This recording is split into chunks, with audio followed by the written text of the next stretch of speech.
My name's Caroline Beckett and I'm Vicar of Brightlingsea, and I'm currently sitting down for the first time all day in my dining room, having just done 2 services. My name's Andy Griffiths. I'm an adult educator working for the Diocese of Chelmsford, and I'm still in my spare room where the mechanism of the blind behind me is broken, making it swell like a sail in the wind. And together we are at a distance, rethinking Christian leadership. We really want people to send us questions, and they can send them to me at randomlyandy@live.com. Or to me at revcarolinebeckett@gmail.com. And one of the things that we were hoping to ask people relates to this diagram that I'm sharing on screen now.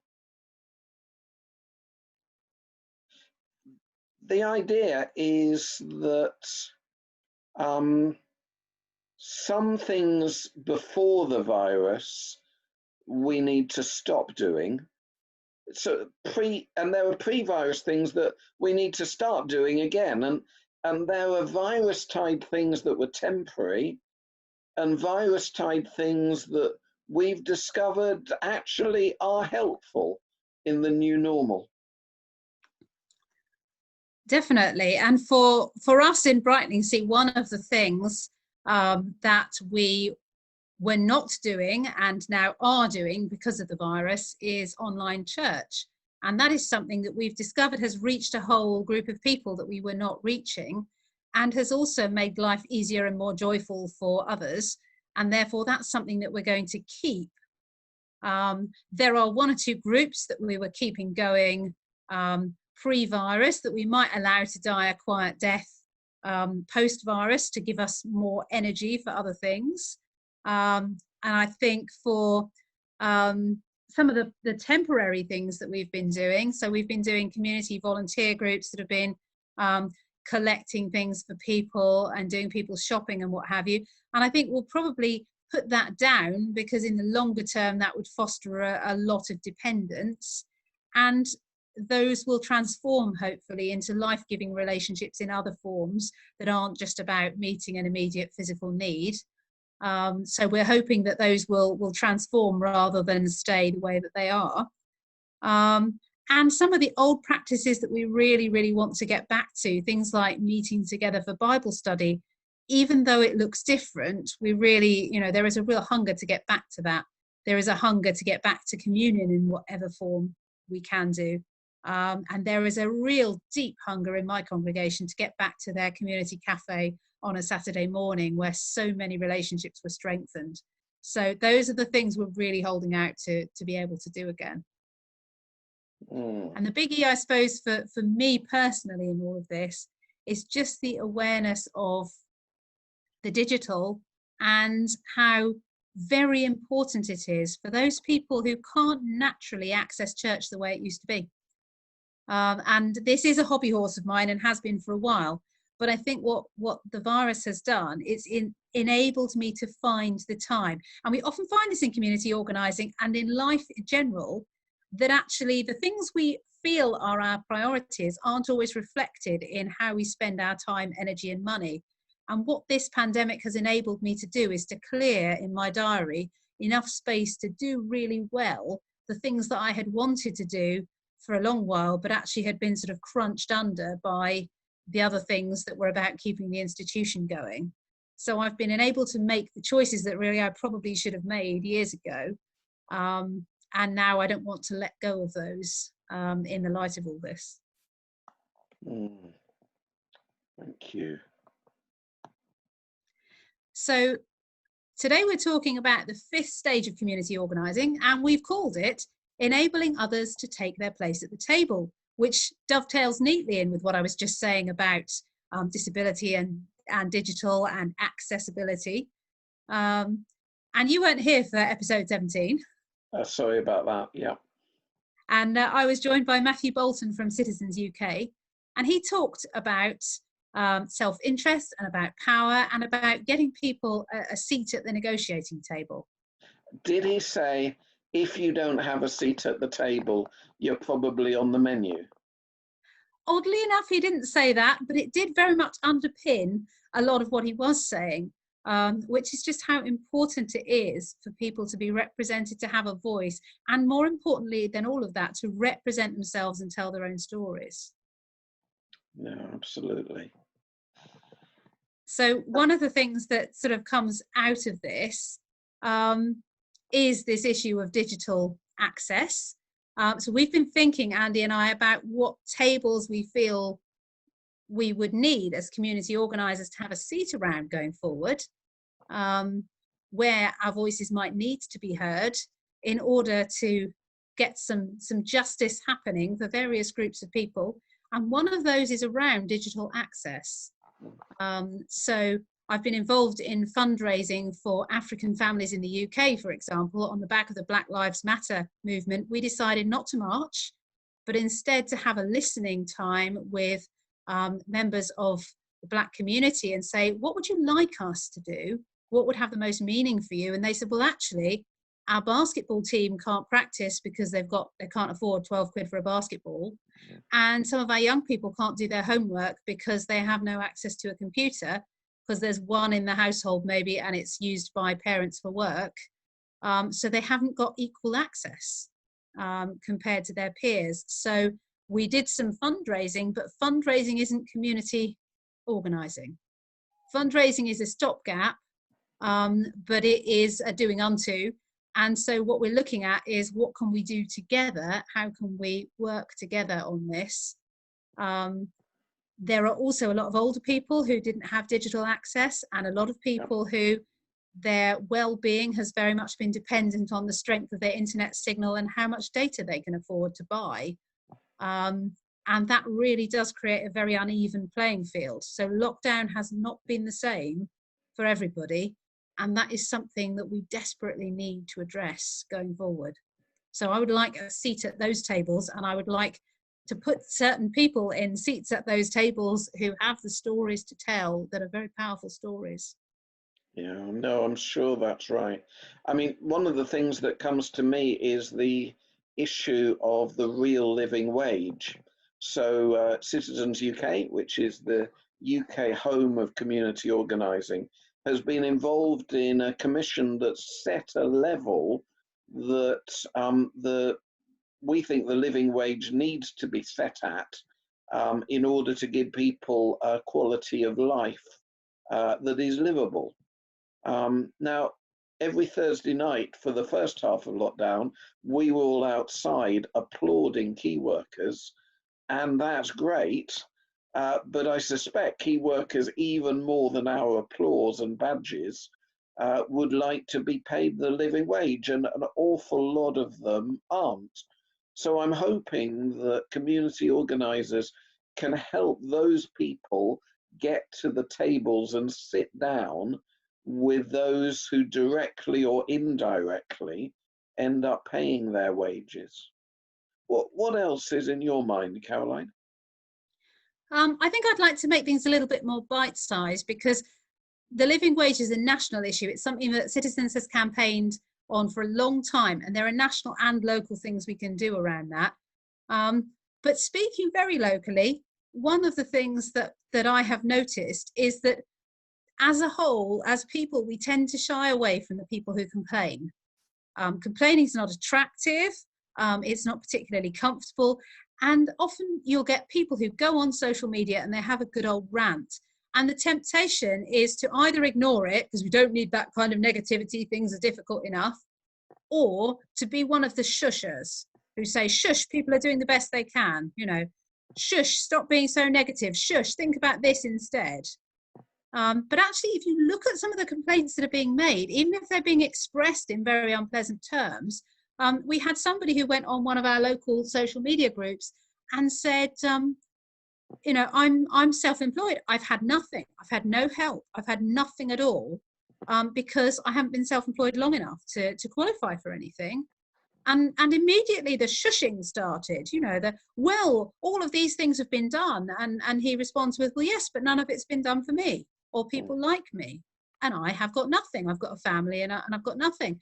And then for him to, you know, come back again and say, you know, all this is great and positive, but it doesn't help me. And people didn't know what to do with that. And they just had a real go at him for being negative because they didn't want to face the fact that needs were being imperfectly met.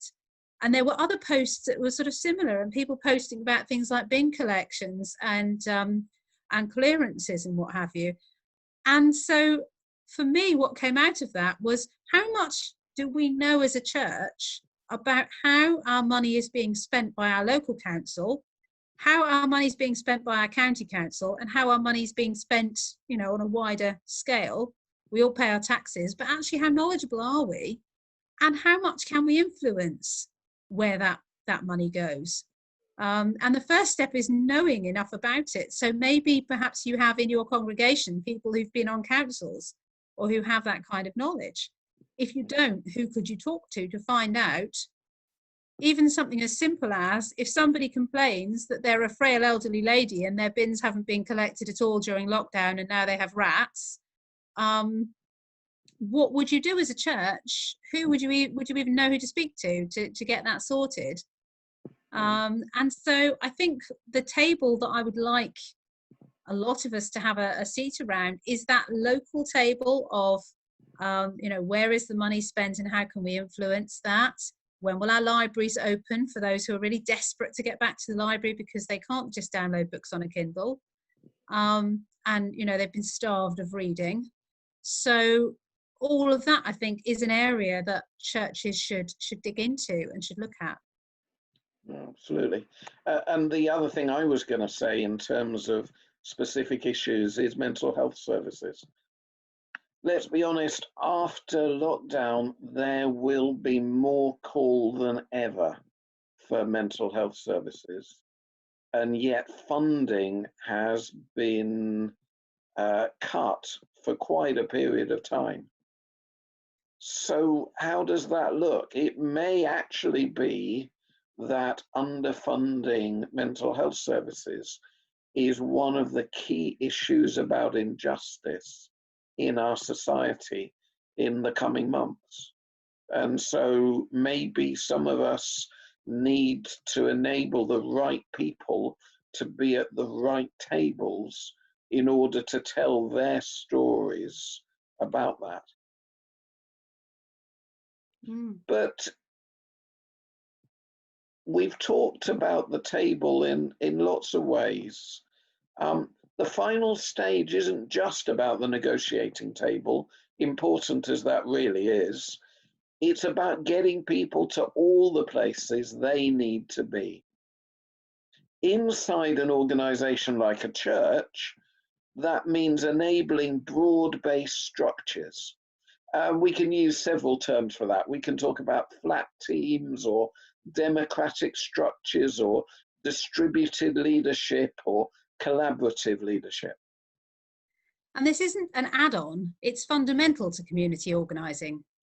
Right back in episode 2, we encountered what Barack Obama called the 3 premises of community organising, and one of them is broad leadership from institutions.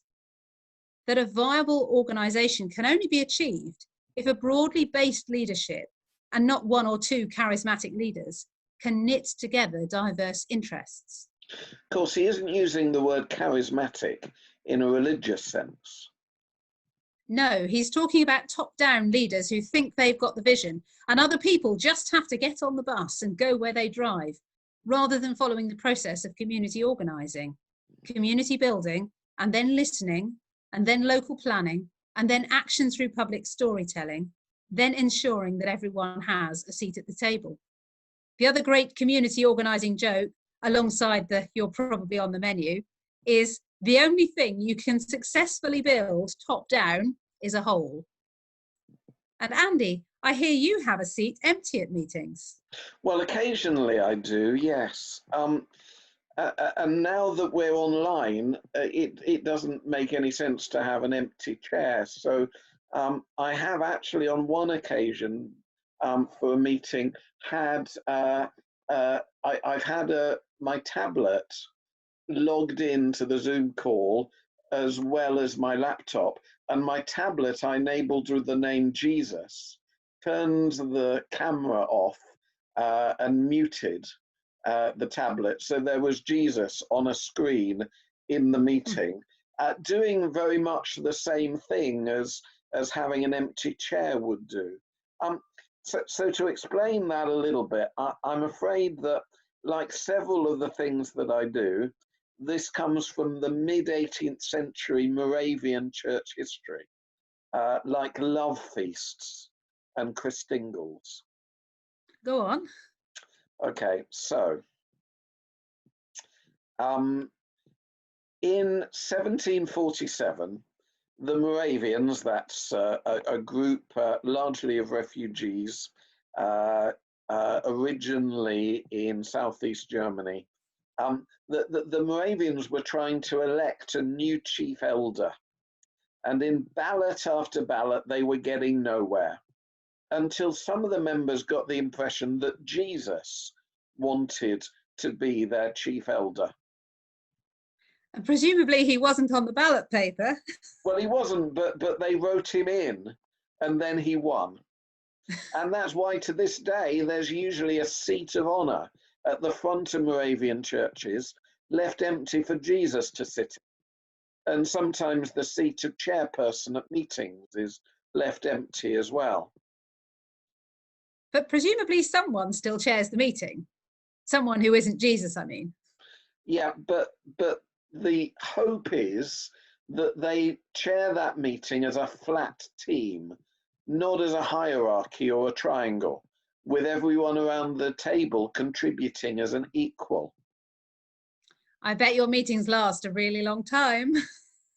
Actually, you're not wrong. Sometimes they do. But not always, actually. And that's where distributed leadership comes in. What if every member of the team were clear on their area of responsibility? And that way, in a meeting, we don't have to decide everything by majority vote. We just have to ask intelligent questions to help the team members decide what to do.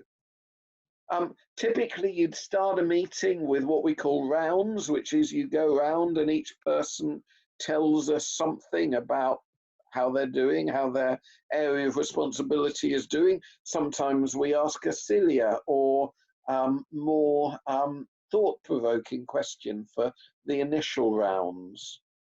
And then, okay, so can I use a real example? So this is the mission and ministry team for the Diocese of Chelmsford. Tara, whom we met on an earlier podcast, has responsibility for leading certain parts of our work with children and young adults and families. Jill has responsibility for well-being alongside some other things. Tim has responsibility for people exploring ordination and training at theological colleges and so on. So when it comes to a meeting, each of them can tell us how they're feeling and what they're up to, and also what they need support with and what big decisions they need to make. And the rest of us, including me, we encourage and we ask for more information and we give suggestions and we offer support and we ask intelligent questions to help each person make decisions. I'm simplifying a lot, but it really does work, especially if everyone's having one-to-ones between meetings. So Caroline, how about you? How do flat teams work for you? So we've had quite a lot of need of this at the moment because we've been exploring as a PCC and as a congregation what a return to the church building might look like, whether it's something we wanted to do, what time scale, what it might look like when we do it. So one of the things that we have done is we've had a number of one-to-ones with people in 4 different circles. So we have 4 circles operating at the moment in our church. So there's a circle of people who participate in a Zoom service weekly. So that's interactive. We're not on mute. So we say responses, and different people do different bits and lead different parts of the service and do the readings and the reflection and the prayers and so on. And it's a very shared and collaborative thing. Then we've got a second sort of circle of people who will watch that as a recording on Facebook, and will make comments on Facebook Messenger and so forth. Then we have another circle of people who receive the link by email and the order of service by email and updates by email and respond by email. And then our last circle are people who get things in the post. So they'll get the order of service to say at home at the same time as we're saying it on Zoom. And they'll get all the updates and what have you through their letterbox, and then keep in touch over the phone. And we're exploring whether we can put our service over the phone. There are a couple of sort of organizations that have come up with means of doing this, and we're exploring that. So we've got all these circles of people. And so talking with the circles of people about how people felt about going back to church. And I was pleasantly surprised, because I know there's been a lot of struggle and a lot of loneliness, and people have really found the isolation difficult, because we're a very together church. We do a lot of stuff together. We genuinely like each other's company. There's a lot of social element to our worship and our outreach and so forth. But I was surprised that people shared the caution that I felt about not wanting to be a centre of infection, not wanting to make people ill, not wanting to rush too soon into the patterns that we had before, or try and just reclaim old ground. And so there was a lot of lively discussion. So there were one-to-ones. Then we had a PCC meeting where we went through what the regulations permitted, and discussed what we wanted to do out of that. And we came up with the idea that we would do a morning prayer on 1 week, which was today. So this Sunday, I've just done a morning prayer in the building, followed by an online morning prayer, but at a much later time. Actually, it wasn't really morning prayer by that stage. It was kind of early afternoon prayer.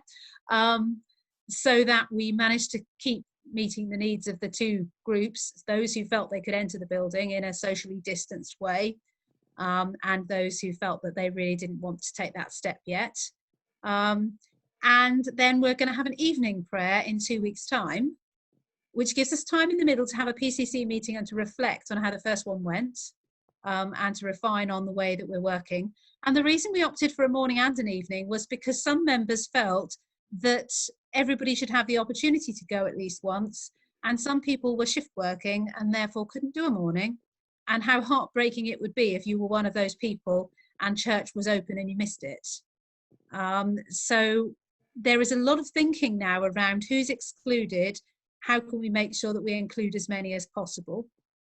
We also recorded the service that we did in the church building, and we recorded the Zoom service as normal, which means that people have a choice of which one to watch.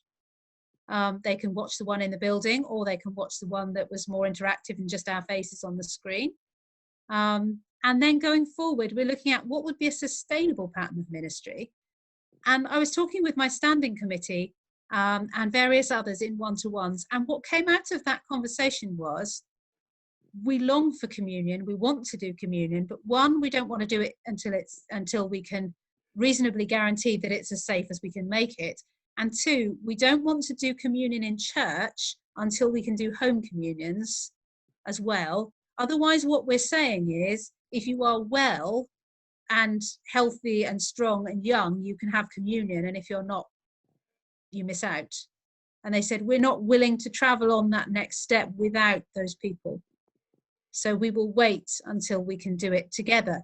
Now, I know there are a whole load of different theologies around communion, but that is the theology of the gathered people in this place, that we want to do this together and we want to move forward together.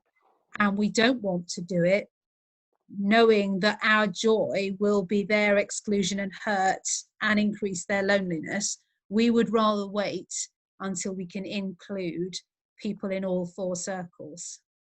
So we had our service. It was joyful. It was lovely. But we also had a moment to reflect on those who were not present. And part of the challenge at the end of the reflection was, go away from this service and phone up somebody who wasn't here, and just give them a phone call to care for them, because you were here and they were not here. Therefore, you have something to pass on to them.